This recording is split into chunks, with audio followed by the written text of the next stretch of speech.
गांव की गलियों में बचपन की खुशबू बसती है। मिट्टी की सौंधी महक दिल को हर पल तरसती है। छोटे से घर में बड़ी मोहब्बत के किस्से मिलते हैं, जहां दीवारें टूटी हों पर दिल कभी नहीं टूटते हैं। पेड़ की छांव तले बैठना, वो हंसी ठिठोली करना, सरिता किनारे सपनों का नाव से मिलकर बहना। हल जोतते बाप के माथे पर पसीना चमकता है, वो पसीना ही असली सोना जो खेतों में पकता है।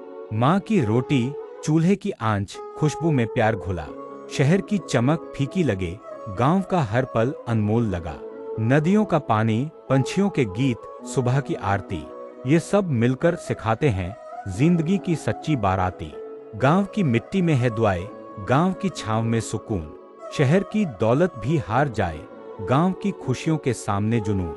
अगर कभी थक जाओ दुनिया की भाग दौड़ से, तो लौट आना गांव, वहां दिल को चैन मिलेगा खुदा से।